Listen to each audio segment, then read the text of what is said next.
जय हिंद दोस्तों। अच्छा, इस दुनिया में कोई पप्पू नाम का भी देश है क्या दोस्तों? क्या बोला तूने? क्योंकि कल रात ना एक लड़की ने मुझसे मैसेज किया दोस्तों।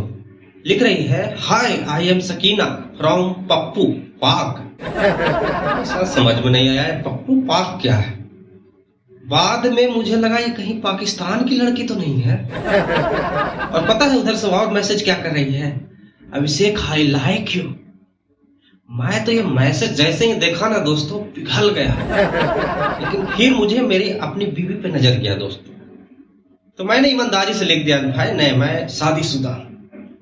उधर से पता है लड़की क्या बोल रही है, हमारे पाकिस्तान में तो एक आदमी की 10-10 पत्नियां होती है, मेरे बाप की खुद 10 पत्नियां हैं। मैं बोला साला इतना गरीब देश में एक आदमी 10-10 औरतों का खर्चा कैसे निकालता है। तो पता है फिर वो पाकिस्तानी लड़की क्या बोल रही है दोस्तों, वो हमारी माओ का भी बॉयफ्रेंड होता है ना। बोला वाह।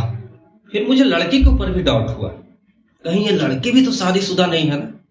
तो मैंने उसको मैसेज कर दिया दोस्तों कि ठीक है, you like me then I also like you, but मैं आपका मोबाइल रिचार्ज नहीं करवा सकता। इतना सुनते ही लड़की ने मुझे ब्लॉक कर दिया।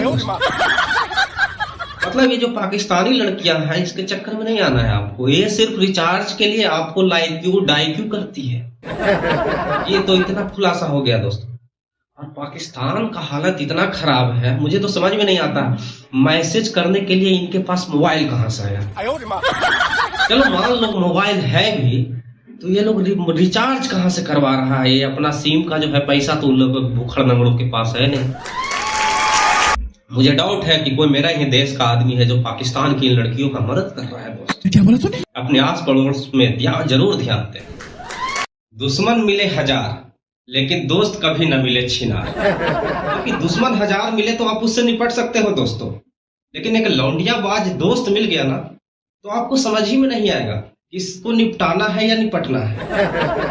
क्योंकि लौंडियाबाज दोस्त है ना, वो आपका दोस्त नहीं होता है, वो हमेशा लौंडियाबाजी करते रहता है। उसका जिंदगी का एक ही सिद्धांत है कि किधर लौंडियाबाजी किया जाए। मेरा एक दोस्त रखो, वो ना पड़ोस की लड़की को लेकर भाग गया दोस्तों। और ऐसा नहीं है कि ये काम वो पहली बार कर रहा है, इससे पहले भी 4-5 लड़कियों को ले लेकर भागा है वो, लेकिन उसमें मुझे कोई समस्या नहीं थी। इस बार उसने क्या क्या, पड़ोस की एक लड़की को लेकर भागा तो भागा ही, वो मुझसे बात कर रहा है, बोल रहा है ना मैं पड़ोस की एक लड़की को लेकर भाग रहा हूँ। बोला भाई ये तुम्हारा नया कौन काम है, तुम तो हमेशा ऐसा ही काम करता है। तो पता है दोस्तों क्या बोल रहा है, तुम्हें याद है तुमसे ना मैंने एक बार 1000 रुपया मांगा था, तुमने नहीं दिया था। मैंने उसको बोला भाई मेरे पास नहीं था तो नहीं दिया। पता है दोस्तों क्या बोल रहा है, अब पुलिस तुमको ढूंढेगी, क्योंकि जो आदमी लौंडिया को लेकर भागता है ना और वो जिससे लास्ट कॉल पे बात करता है पुलिस उसी को ढूंढती है। और एक दिन के बाद पुलिस मुझे ढूंढना भी स्टार्ट कर दिया दोस्तों। हर बार हर 2 घंटा पे थाना से फोन आ रहा है, आकर थाना में रिपोर्ट करो रिपोर्ट करो। अब मैं क्या रिपोर्ट करूं दोस्तों, आप ही लोग बताओ। आज तो सुबह थाना से फोन आया था कि तुम थाना आ रहे हो या हम लोग तुम्हारे घर आए। अब मुझे समझ में नहीं आ रहा है, अब मैं क्या करूं, थाना जाऊं कि अपने छिनार दोस्त को खोजूं दोस्तों। और सुनने में आया है थाना में जो छिनार दोस्त का दोस्त होता है ना उसको भी पीटता है दोस्त।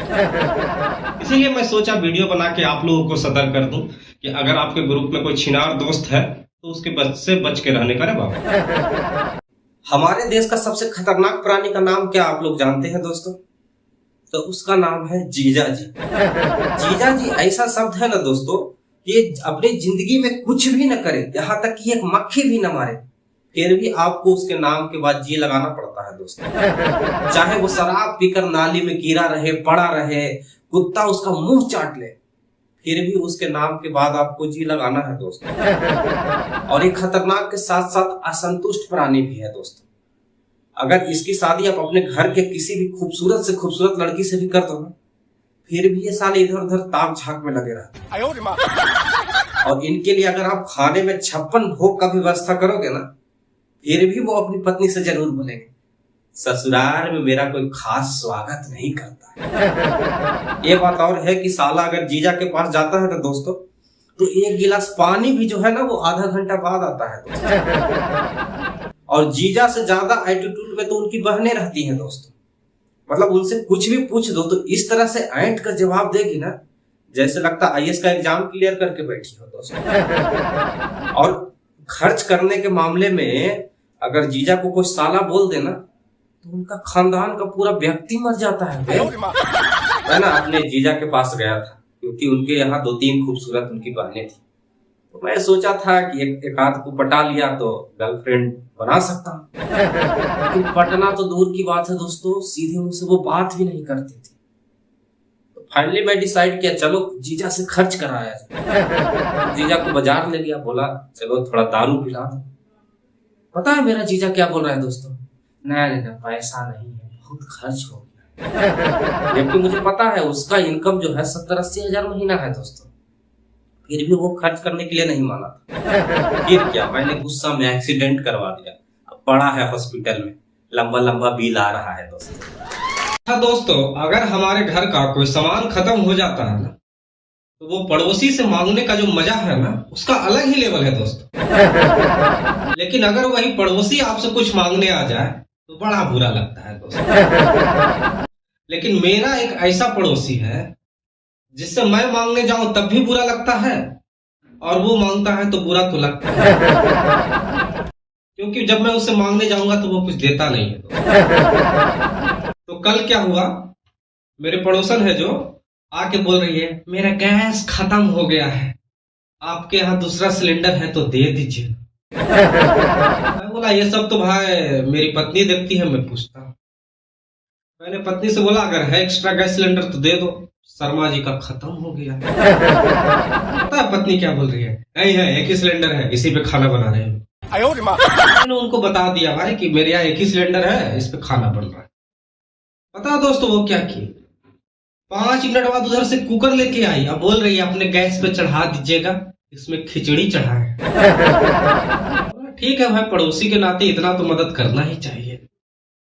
लेकिन फिर 10 मिनट के बाद दूध का पतीला लेके चली आई दोस्त, बोल रही है इसको भी गर्म कर दीजिएगा नहीं तो फाट जाएगा।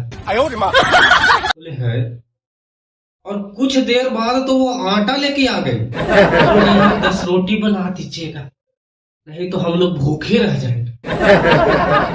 इससे मेरी पत्नी झलझलाते हुए पता है क्या बोल रही है, एक काम करो गैस सिलेंडर के साथ गैस चूल्हा भी दे दो। जय हिंद दोस्तों।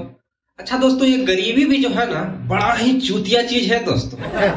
दूसरों की हो ना तो बड़ा अच्छा लगता है, लेकिन जब अपनी गरीबी का बात आए ना तो बड़ा बुरा लगता है दोस्तों। और मेरे जितने भी मित्र थे ना सब साले एक नंबर चूतिया गरीब, मादरचोद गरीब थे दोस्तों। और मैं ना उनसे थोड़ा सा कम गरीब था। मेरा क्या ना, हम लोग का हमेशा प्लान बनता था कि घूमना है। हाँ, और घूमने का मतलब ये मत समझ लेना कि कोई अमेरिका जा रहा है, कोई न्यूजीलैंड जा रहा है, कोई ऑस्ट्रेलिया जा रहा है, ऐसा कुछ नहीं। हम लोग का घूमने का मतलब इतना ही होता था कि बस शराब का ठेका है जो किसी तरह हम लोग पहुंच जाए। क्योंकि हम लोग का सपना होता था कि एक एक बियर का बोतल एक दिन लेकर आए। ये बात और है दोस्तों कि गरीबी के कारण कभी ये जल्दी पूरा नहीं हो पाता था। फिर दूसरा सपना बस यही होता था दोस्तों कि वो बियर का बोतल ले जाके गर्ल्स हॉस्टल के सामने फोड़ के पी के आना है। ये बात और है, गरीबी के कारण दोनों का दोनों सपना है जो टूटा का टूटा रह गया दोस्तों। तो मैंने एक बार प्लान बनाया कि क्यों ना इन साले मादरचोद गरीबों को मैं स्पॉन्सर कर दूं। क्योंकि मेरे पैकेट में पूरा 10 रुपया था दोस्तों। मैंने सबको बोला चलो आज मैं तुम्हें घुमाऊंगा दारू का ठेका और गर्ल्स हॉस्टल। सारे के सारे मेरे जितने भी मादरचोद हरामी के पिल्ले दोस्त थे ना सब के सब खुश हो गए दोस्तों। आज हमें घुमाएगा। घुमाने के लिए तो ले ही जा रहा था, तभी बीच में एक अंग्रेज दिख गया। उसको पकड़ा हम लोगों ने दोस्तों, पकड़ के ये पिटना स्टार्ट किया। साला हिंदी बोलने लगा, बोल रहा है अंग्रेज नहीं है। हम लोगों को यकीन नहीं हुआ दोस्तों, और उसका पैकेट में जब हाथ डाला तो 10 रुपया और मिला। खुश हो गया। उसका 10 रुपया लेकर जब हम लोग ठेका पे गए ना, पता नहीं क्यों ठेका वाला हम लोगों को गाली बक रहा था यार।